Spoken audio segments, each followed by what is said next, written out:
Update pembunuh Subang terbaru, sketsa wajah tak mirip Yosef, Yoris dan Danu. Rohman Hidayat sebut mirip ini. Namun sebelum lanjut, jangan lupa subscribe dan tekan lonceng notifikasinya agar kalian tidak ketinggalan berita terupdate dari channel ini. Kalau kalian sudah subscribe, mari kita lanjut dan tonton video ini sampai habis ya. Semenjak sketsa wajah pelaku perampasan nyawa ibu dan anak di Subang dirilis oleh Polda Jabar, masih saja ramai dibicarakan terkait dengan sketsa tersebut mirip siapa, Yosef, Yoris, atau Danu. Selain Yosef, Yoris dan Danu yang dikaitkan dengan kasus perampasan nyawa ibu dan anak di Subang, dengan adanya sketsa wajah kali ini dikaitkan dengan GG. Bahkan GG telah menjadi bahasa dalam analisis Anjas Asmara, yaitu dosen Chulalongkorn University Thailand. Anjas sampai mencocokkannya, bahkan menghubunginya. Demi memastikan, bahkan Anjas meminta GG supaya mengirimkan foto nampak dari samping dan belakang, seperti yang ada dalam sketsa wajah yang telah dirilis Polda Jabar.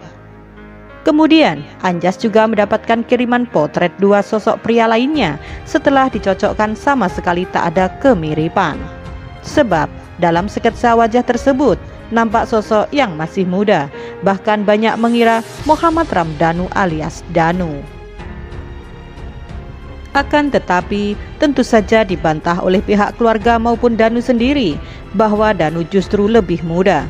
Dilihat dari sisi umur saja tidak cocok. Kalau sketsa diperkirakan umur 30 tahun, umurnya Danu jauh di bawahnya.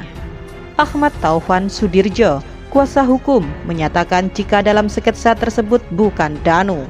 Terlebih Danu tak memiliki kemeja flanel kotak-kotak seperti dalam sketsa. Diakui Danu, dirinya tidak mengenal sosok di sketsa tersebut. Gak kenal karena gak begitu jelas, dilihatnya dari belakang dan samping. Putih seperti orang Korea. Saya tidak mengenalnya, kata Danu dalam YouTube Heri Susanto. Rohman Hidayat, kuasa hukum Yosef dan Yoris dalam kanal YouTube Misteri Mbak Suci pun nampak melihat sketsa wajah yang sudah dirilis Polda Jabar. Rohman tengah bersama Yosef dan Yoris. Rohman Hidayat sedang memegang HP dan memperlihatkan sketsa tersebut. Dia kemudian mencocokkan dengan Pak Yosef. Tentu saja sangat jauh berbeda. Pak Yosef botak, sudah tua lagi, sangat jauh berbeda.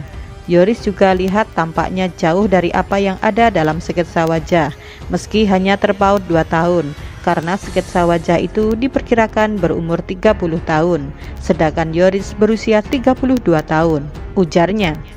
Akan tetapi, selanjutnya Rohman memperlihatkan dengan sosok yang berada dalam smartphone-nya. Saya curiga dengan yang ini, ujar Rohman Hidayat dalam kanal YouTube Misteri Mbak Suci.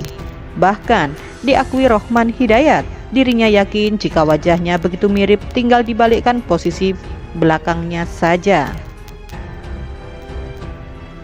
Saya meyakini ini, saya curiga ini, tinggal dibalikkan saja posisinya, ujar Rohman Hidayat. Sayang, dalam tayangan itu tidak memperlihatkan kepada kamera sosok yang dicurigai oleh Rohman Hidayat tersebut. Penyidikan dalam kasus perampasan nyawa ibu dan anak di Subang dengan korban Tuti Suhartini 55 dan anaknya Amalia Mustika Ratu 23, kriminolog Yesmil Anwar menilai bahwa masih bersifat spekulatif dan belum mengarah kepada bukti yang konkret atau kuat. Yesmil Anwar yang merupakan penulis buku pembaharuan hukum pidana tersebut menilai bahwa tim penyidik masih ada keraguan guna mengungkap kasus ini sebab kurangnya alat bukti. Sepertinya ada keraguan dari pihak kepolisian karena mereka menyadari alat buktinya masih kurang sehingga belum merasa nyaman untuk menentukan pasal berapa dan orangnya, siapa, bagaimana kejadiannya, apakah dia kerja sendiri atau menyuruh orang lain, ucap Yesmil Anwar. Untuk itu, Yesmil Anwar pun memberikan saran supaya upaya pembuktian forensik digital harus diulang dari awal. Yesmil Anwar juga meminta penyelidikan dalam kasus Subang ini jangan cuma berkutat pada satu orang, tapi selidiki juga hubungan-hubungan sosial antara korban Ibu Tuti 55 dan anaknya Amalia Mustika Ratu alias Amel 23 dengan orang-orang yang ada di sekitarnya. semisal memiliki bisnis dengannya. Semua hubungan sosial tersebut benar-benar harus ditelusuri. Saya rasa polisi sudah sampai ke arah sana, cuma untuk menentukan definitifnya masih ragu-ragu. Keraguan-raguannya yang semacam ini makin lama akan semakin mengaburkan jejak-jejak yang sifatnya digital atau jejak konkret, tuturnya. Disebutkan juga bahwa sketsa terduga perampasan nyawa ibu dan anak di Subang yang baru saja dirilis oleh tim penyidik Polda Jabar tak memiliki nilai yang signifikan. Biasanya kan pembuatan sketsa wajah dibuat dari depan. Nah, ini sketsa dari belakang, dapat dari CCTV atau dari mana itu. Jadi bagi saya sketsanya belum punya nilai signifikan untuk dijadikan penambahan alat bukti, ujar Yasmil Anwar.